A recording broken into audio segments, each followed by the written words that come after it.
Have you ever felt that nagging suspicion that you're meant for something more?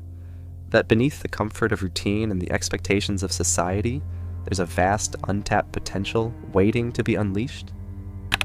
Friedrich Nietzsche, one of history's most dangerous and misunderstood philosophers, once wrote, "The individual has always had to struggle to keep from being overwhelmed by the tribe."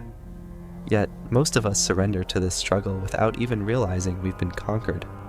Today we'll challenge the very foundations of our cultural conditioning, questioning how deeply they've shaped what we believe is possible.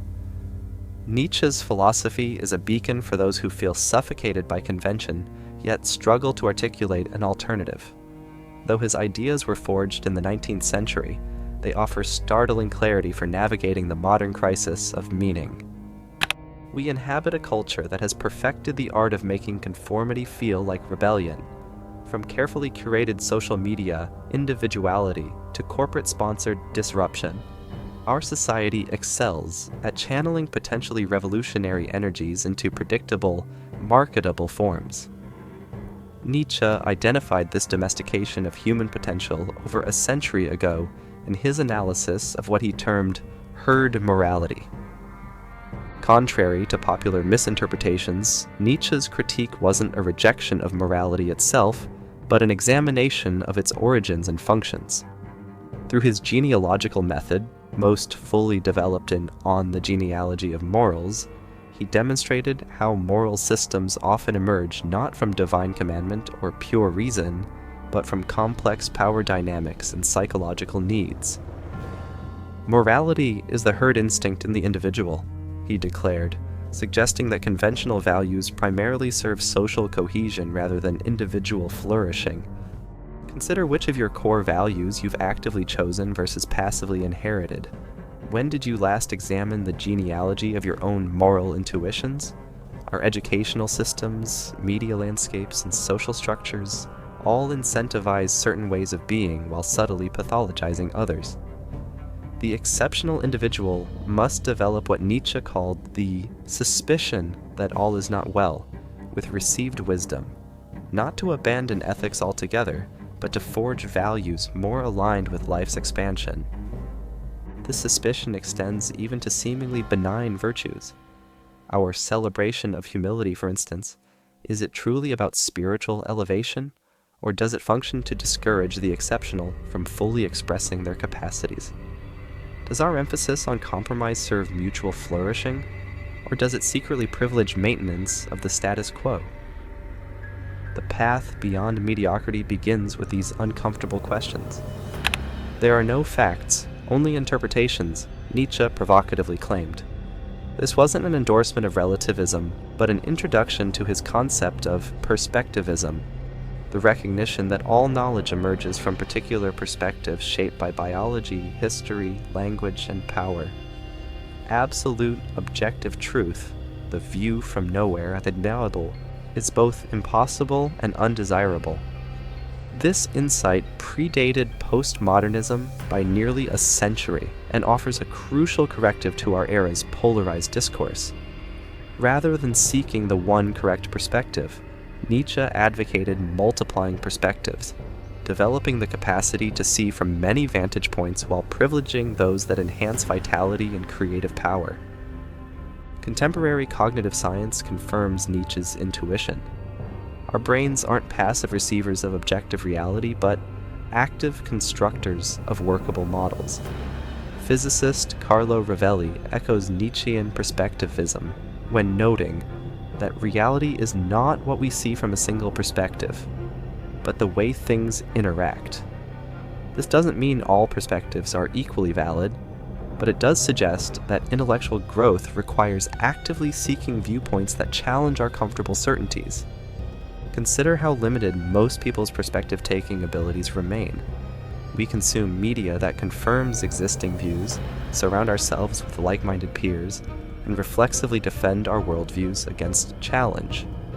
The exceptional individual, by contrast, deliberately seeks intellectual friction, cultivating what psychologist Adam Grant calls confident humility, strong convictions weakly held, open to revision through encounter with different perspectives. God is dead, proclaimed Nietzsche's madman in The Gay Science, continuing ominously, "And we have killed him." This wasn't triumphant atheism, but diagnosis of a profound cultural crisis. When the transcendent source of meaning collapses, we face two paths: nihilism or the creation of new values grounded in life itself. Nietzsche distinguished between passive and active nihilism, critical distinctions for our current moment. Passive nihilism manifests as resignation, cynical detachment, and retreat into comfortable distractions. We see it in political apathy, mindless consumption, and the ironic detachment characteristic of much contemporary culture. Active nihilism, by contrast, recognizes the void but responds with creative affirmation, destroying defunct values while creating life-affirming alternatives. Look at how our culture addresses its meaning crisis. We oscillate between fundamentalisms that promise certainty and postmodern irony that avoids commitment altogether. We fill the void with consumerism, technological distraction, or tribal identifications. Silicon Valley executives promote disruption while carefully preserving existing power structures. Politicians invoke tradition while serving novelty. These are symptoms of what philosopher Charles Taylor calls the malaise of modernity, our struggle to establish meaning after the death of God. The exceptional individual neither retreats to dogmatic certainty nor surrenders to cynical relativism. Instead, they embrace what philosopher Albert Camus called lucid courage, the willingness to create meaning without metaphysical guarantees. This isn't delusional positive thinking, but creative response to necessity. As artist Jenny Holzer puts it, "In a dream, you saw a way to survive, and you were full of joy." Perhaps no Nietzschean concept has suffered more distortion than the will to power. Contrary to superficial readings, this isn't about dominating others, but about the fundamental drive to overcome resistance, particularly the resistance within ourselves. It's less about control over external circumstances than mastery of creative capacities. My idea is that every specific body strives to become master over all space and to extend its force, Nietzsche wrote. But this force extends itself primarily through creation and self-overcoming rather than subjugation. The will to power manifests differently across domains, in science as the drive to expand knowledge, in art as the impulse to create new forms, in ethics as the courage to question received values. Contemporary innovators embody this creative will to power without necessarily naming it as such. When entrepreneur Elon Musk pursues multiplanetary human existence, when biologist Jennifer Doudna develops CRISPR gene editing technology, when activist Brian Stevenson reforms criminal justice systems, they express the will to power as creative transformation rather than mere dominance. This will operate even in mundane contexts.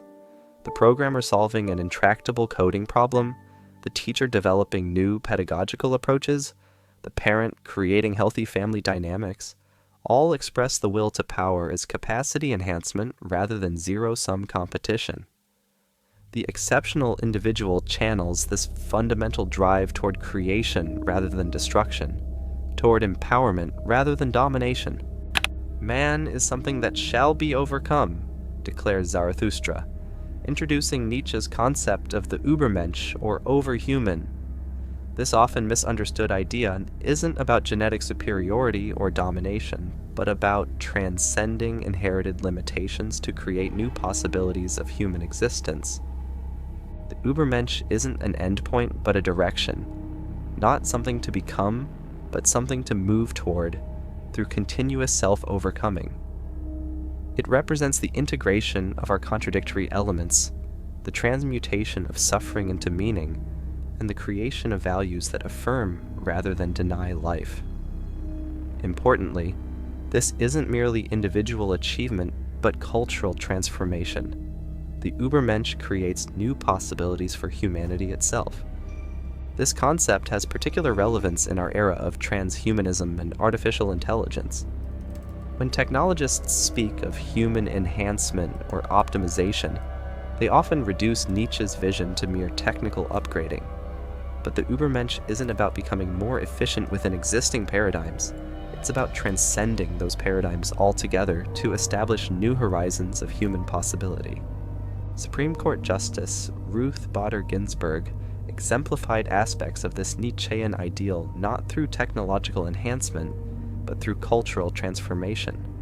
By reinterpreting legal frameworks to recognize previously excluded perspectives, she didn't merely succeed within the system, but expanded what the system could recognize. Similarly, when mathematician Alan Turing conceptualized the modern computer, he wasn't merely solving technical problems, but creating new possibilities for human cognition and social organization. The path toward the Übermensch isn't about becoming superhuman, but about becoming more fully human, integrating capacities for reason and passion, individuality and connection, creative destruction and generative creation. As philosopher Ken Wilber notes, evolution proceeds not just through greater differentiation, but through more complex integration of seemingly opposing elements. Imagine a demon appears to you in your loneliest hour and reveals that you must live your exact life, with all its pain and disappointment, all its joy and triumph, over and over for eternity. Every decision, every mistake, every moment, unchangeable and repeating forever. Would this be heaven or hell? This thought experiment, which Nietzsche called eternal recurrence, isn't a metaphysical theory, but an existential test. It asks, are you living in such a way that you could affirm the eternal return of your existence? The average person would fail this test miserably, living a life of compromise and regret, treating the present as mere preparation for a future that never arrives. Silicon Valley entrepreneur Naval Ravikant, influenced by Nietzschean thinking, suggests that the way to find happiness is to create a life that you don't need to take a vacation from. This captures the spirit of eternal recurrence, creating a life aligned with your deepest values, a life you could willingly relive eternally. Consider your daily routine through this lens. How many moments would you enthusiastically relive eternally? How many choices express your authentic desires rather than your fears or external expectations? The answers reveal how much of your life you're truly living and how much you're merely enduring. The exceptional individual transforms endurance into joyful affirmation by creating a life they could will to return eternally. Closely related to eternal recurrence is Nietzsche's concept of Amor Fati, the love of fate. My formula for greatness in a human being, he wrote, is Amor Fati, that one wants nothing to be different, not forward, not backward, not in all eternity, not merely bear what is necessary, but love it. This isn't passive resignation, but active embrace, transforming it was into thus I willed it through retrospective affirmation. The person practicing Amor Fati doesn't just accept their circumstances, but incorporates them as necessary elements of their becoming. This alchemical attitude converts even suffering into meaning through creative response. We see this principle operating in diverse domains. When physicist Stephen Hawking transformed his physical limitations into focus for theoretical breakthroughs, when author Toni Morrison converted historical trauma into literary revelation, when entrepreneur Reshma Saujani transformed her electoral defeat into the founding of Girls Who Code, they practiced Amor Fati by incorporating necessity into purpose. The exceptional individual doesn't waste energy fighting against immutable aspects of existence, but channels that energy toward creative response. They recognize, as psychologist Jordan Peterson observes, that the purpose of life is finding the largest burden that you can bear and bearing it. This isn't masochism, but the recognition that meaning emerges from voluntary confrontation with challenge rather than its avoidance.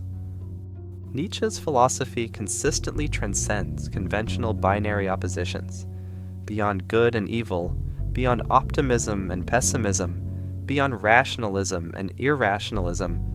He sought perspectives that integrated seemingly contradictory elements into more complex wholes. This integration is evident in his exploration of the Apollonian and Dionysian principles in art and life. In The Birth of Tragedy, Nietzsche identified two opposing yet complementary forces: the Apollonian drive toward order, individuation, and clarity, and the Dionysian impulse toward ecstatic unity, instinctual wisdom, and creative chaos. Great art and great living emerges not from choosing one over the other, but from their creative tension. Contemporary neuroscience confirms this intuition, revealing that creative breakthroughs often occur through integration of typically segregated neural networks. Psychologist Mihaly Csikszentmihalyi describes flow states where seemingly opposing mental faculties, focused attention and expansive awareness, cognitive control and spontaneous association, operate in harmony rather than opposition. The exceptional individual cultivates this integration across domains.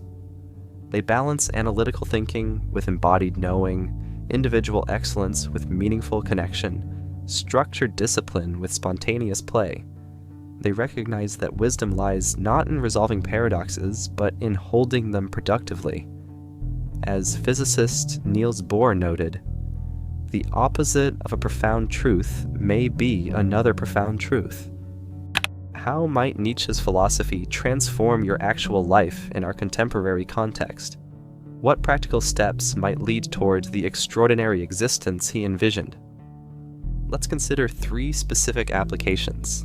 First, conduct a genealogical investigation of your values. Take any moral intuition you hold strongly, perhaps about work ethic, relationship commitment, or political conviction. Ask, where did I learn this value? Whose interests does it serve? What would happen if I temporarily suspended it? This isn't about abandoning ethics, but about distinguishing between values that enhance your life and those that constrain it unnecessarily.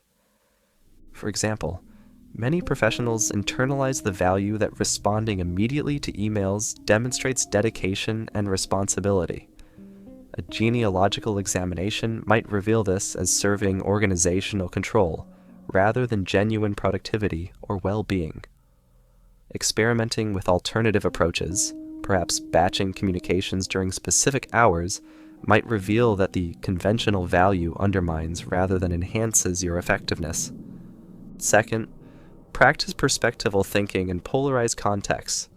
When encountering viewpoints that trigger immediate rejection, ask, what perspective makes this position coherent to those who hold it? What might they see that I'm missing? What historical or experiential factors shape their view? This doesn't require agreeing with perspectives you find problematic, but expands your understanding beyond simplistic dismissal. For instance, in debates about economic systems, both free market advocates and socialist critics offer perspectives that reveal different aspects of complex realities. Rather than seeking the correct position, the exceptional individual extracts insights from multiple frameworks while remaining unattached to any single model. This perspectival flexibility enhances both intellectual understanding and practical effectiveness. Third, apply the eternal recurrence test to digital life. Before posting on social media, ask whether you'd willingly have this content return eternally as part of your legacy. Before consuming digital content, consider whether this engagement represents time you'd happily relive indefinitely. This Nietzschean filter helps distinguish between authentic expression and reactive performance, between enriching engagement and empty distraction. The average social media user reactively seeks validation through performative sharing and compulsive consumption. The exceptional individual approaches digital platforms with intentionality, using them as tools for genuine connection or creative expression rather than sources of validation or distraction. They create digital habits they could affirm eternally, rather than those they'll regret temporarily. Nietzsche's philosophy, for all its brilliance, isn't without limitations or critics. Acknowledging these enriches rather than diminishes our understanding. 3 significant critiques merit consideration. First, Nietzsche's emphasis on individual self-creation can understate biological and social constraints on human possibility. Not everyone begins with equal capacity for self-transformation due to neurological differences, socioeconomic circumstances, or historical positioning. Contemporary philosopher Martha Nussbaum argues that Nietzsche sometimes underappreciates the role of material conditions in enabling or constraining human flourishing. Second, his focus on exceptional individuals can seem elitist, suggesting that only extraordinary people deserve philosophical attention. Though Nietzsche directed his writing toward higher types, political philosopher Thomas Pogue suggests that truly life-affirming values must enhance collective flourishing, rather than merely individual excellence. A contemporary application of Nietzsche might ask how exceptional individuals can create conditions that expand possibilities for all. Third, some critics argue that Nietzsche's rejection of absolute truth potentially undermines the foundation for his own claims. If all perspectives are interpretations rather than objective descriptions, on what basis can we judge some interpretations superior to others? Philosopher Jürgen Habermas suggests that without some normative standards beyond perspectival preference, Nietzschean philosophy risks collapsing into mere aesthetic preference rather than substantive ethical guidance. These critiques don't invalidate Nietzsche's insights, but remind us to engage them critically rather than dogmatically. The exceptional individual applies the same critical spirit to Nietzsche himself, extracting valuable perspectives without uncritical acceptance. As Nietzsche himself advised, the most perfidious way of harming a cause consists of defending it deliberately with faulty arguments. Nietzsche's philosophy wasn't designed as a systematic theory, but as provocative intervention. What he called philosophizing with a hammer meant to sound out hollow idols. His deliberately unsystematic, aphoristic style reflects his conviction that truth emerges not through logical deduction from first principles, but through experimental engagement with life itself. This experimental approach applies directly to how we might integrate his insights. Rather than intellectual agreement, Nietzsche demands creative application, testing ideas through lived experience rather than abstract contemplation.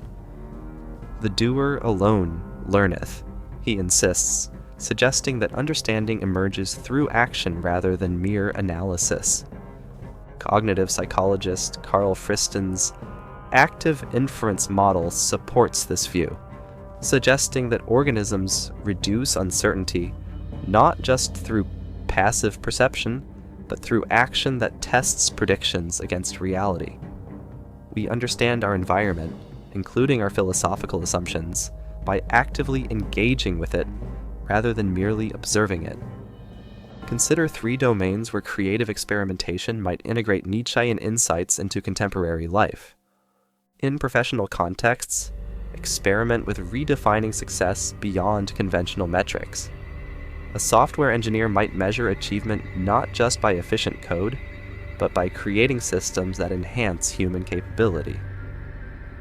A healthcare provider might evaluate effectiveness not merely through clinical outcomes, but through increased patient autonomy.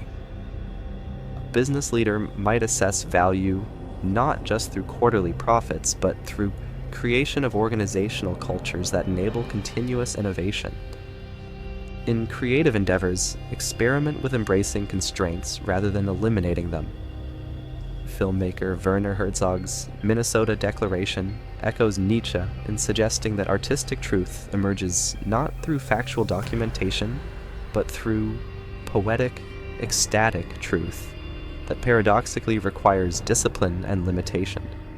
The exceptional creative doesn't seek freedom from all constraints, but strategically embraces productive limitations that catalyze innovation.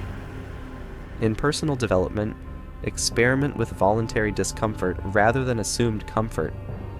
Intentionally placing yourself in challenging situations whether through cognitive stretching, physical exertion, or social boundary crossing, creates anti-fragility. Mathematician and risk analyst Nassim Taleb defines this quality as gaining from disorder, rather than merely resisting it, a direct application of Nietzsche's insight that what doesn't kill me makes me stronger. A fundamental paradox runs through Nietzsche's work: the challenge of communicating transformative insights through conventional language. Words are but symbols for the relations of things to one another and to us. Nowhere do they touch upon absolute truth, he observed. This linguistic skepticism extends to his own writing, which he recognized as necessarily limited by the very conceptual structures he sought to transcend. This paradox appears throughout intellectual history when genuinely novel perspectives emerge. As physicist David Bohm noted, communication can only create something new if people are able to freely listen to each other without prejudice and without trying to influence each other. Yet our linguistic and conceptual frameworks inevitably prejudice our understanding, making truly revolutionary communication rare. Nietzsche addressed this challenge through stylistic innovation, using metaphor, aphorism, and poetic language to evoke, rather than merely describe, his insights. He recognized that transformative understanding requires not just new content, but new cognitive structures, not just different answers, but different questions altogether. Contemporary complexity theorist Dave Snowden echoes this approach with his distinction between complicated and complex systems. Complicated systems can be understood through analytical models. Complex systems require immersive engagement and pattern recognition. Similarly, Nietzsche's philosophy isn't a model to be understood, but a territory to be explored through direct experience. This has profound implications for how we might integrate his insights. Rather than seeking perfect intellectual comprehension, the exceptional individual uses Nietzschean ideas as provocations for experimentation, testing their validity through lived experience rather than logical analysis. They recognize, as philosopher Maurice Merleau-Ponty suggested, that truth does not inhabit only the inner man, or more accurately, there is no inner man. Man is in the world, and only in the world does he know himself. The mediocre mind treats ideas as commodities to be collected, philosophical concepts as status markers rather than living tools. They consume Nietzsche the way they consume TED Talks or business books, seeking the appearance of intellectual sophistication without risking genuine transformation. They discuss his concepts without testing them, quote his aphorisms without embodying their implications. The exceptional individual approaches philosophical engagement differently, not as passive consumption, but as active collaboration. They treat Nietzsche not as an authority to be worshipped, but as a conversation partner whose provocations demand creative response. They ask not, what did Nietzsche mean? But, what might this perspective reveal about my life and possibilities? This active engagement transcends the false dichotomy between acceptance and rejection. The exceptional individual neither blindly adopts philosophical systems nor dismissively rejects them. Instead, they extract valuable perspectives while maintaining critical distance, what philosopher Hans-Georg Gadamer called a fusion of horizons, where different viewpoints engage to create new understanding. This approach applies to philosophical engagement generally. Whether encountering Eastern contemplative traditions, contemporary complexity theory, or ancient Stoicism, the exceptional individual extracts perspectives that enhance vitality while resisting dogmatic attachment to any single framework. They create philosophical toolkits matched to specific challenges rather than one-size-fits-all ideologies. Nietzsche couldn't have anticipated our digital landscape, yet his insights apply with surprising prescience to contemporary challenges. Consider how digital technologies simultaneously expand and constrain human possibility. On one hand, they provide unprecedented access to information and connection. On the other, they often strengthen what Nietzsche called herd instinct through algorithmic reinforcement of conformity. Social media exemplifies this paradox. These platforms theoretically enable individual expression, yet often produce homogenized content, optimized for approval rather than authentic communication. The average user performs identity within carefully defined parameters. The exceptional individual uses these tools with strategic intentionality rather than reactive compulsion. Neuroscientist and philosopher Sam Harris observes that our attention is all we have, yet digital economies systematically exploit attention without enhancing quality of life. This extractive relationship with cognitive capacity directly contradicts Nietzsche's emphasis on directing attention toward life-affirming pursuits. The exceptional individual develops attention hygiene, protecting this finite resource for creative projects rather than surrendering it to algorithmic manipulation. Artificial intelligence presents even more fundamental questions about value creation. As machines increasingly perform tasks previously requiring human cognition, we face Nietzsche's question with renewed urgency. What makes human existence valuable beyond mere utility? If machines can create more efficient solutions, what distinctive contribution remains for human intelligence? The answer lies partly in what philosopher Bernard Williams called thick concepts, terms that simultaneously describe and evaluate like courage, kindness, or integrity. These concepts reflect value structures that can't be reduced to utility calculations or algorithmic optimization. The exceptional individual cultivates precisely these distinctively human capacities for ethical judgment and aesthetic appreciation, qualities that transcend computational replication. Critics often characterize Nietzsche's philosophy as radically individualistic, overlooking the social dimensions of his thought. While he certainly privileged individual excellence over collective conformity, he also recognized that cultural transformation requires more than isolated personal development. The creation of new values isn't merely private reimagining, but public articulation of alternative possibilities. Contemporary philosopher Peter Sloterdijk extends this insight through his concept of anthropotechnics, deliberate practices through which humans shape themselves and their societies.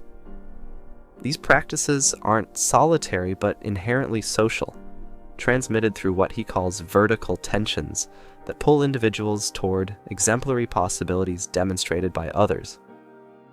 This perspective transforms how we might understand exceptional lives. The truly exceptional individual doesn't merely achieve personal excellence, but creates cultural spaces where others can develop their distinctive capacities. They function as what sociologist Malcolm Gladwell terms connectors, nodes that bring diverse perspectives into creative contact, catalyzing innovation beyond what isolated individuals could achieve. Consider how this operates in transformative movements. When activist Tarana Burke initiated what became the Me Too movement, when environmentalist Wangari Maathai launched the Greenbelt movement, when technologist Tim Berners-Lee developed the World Wide Web, they didn't just express individual excellence, but created infrastructures enabling broader transformation. They embodied what anthropologist Arjun Appadurai calls the capacity to aspire, the ability to imagine and articulate alternative futures that expand collective possibility. As we conclude this exploration of Nietzsche's path beyond mediocrity, we return to the fundamental question with which we began. How might we rise above the comfortable constraints of conventional existence toward more extraordinary possibilities? This question remains as urgent today as when Nietzsche first posed it, perhaps even more so in our age of algorithmic conformity and environmental precarity. The exceptional individual recognizes that this question has no final answer, but requires continuous renewal through creative response to changing circumstances. They approach life not as a problem to be solved, but as an artwork to be created, not through grand gestures, but through consistent cultivating of greater aliveness across ordinary moments. This artistic approach to existence transcends simplistic self-improvement frameworks. It's not about becoming more productive within existing paradigms, but about questioning the paradigms themselves. It's not about optimizing for conventional success, but about redefining success to align with authentic values. It's not about achieving static perfection, but about embracing continuous becoming. The 13th century Persian poet Rumi captures this Nietzschean spirit in his observation that what you seek is seeking you. The extraordinary life isn't something we construct through willpower alone, but something we uncover through attentive response to what already calls us toward greater possibility. The exceptional individual develops receptivity to this calling alongside the courage to follow it, despite social pressure toward conventional paths. I leave you with an invitation rather than a conclusion. Consider what aspects of your life might transform through creative questioning rather than habitual acceptance. What values would survive radical examination, and which might reveal themselves as inherited limitations rather than authentic commitments? What extraordinary possibilities might emerge, not through accumulating more of what you already have, but through becoming more fully what you already are? If this exploration has catalyzed your thinking, whether through resonance or productive resistance, consider sharing your perspective with others engaged in similar questioning. The exceptional life isn't created in isolation, but through communities of practice where diverse viewpoints challenge and enrich each other's becoming. And if you found value in these ideas, subscribe to join an ongoing conversation about extraordinary possibilities beyond conventional constraints.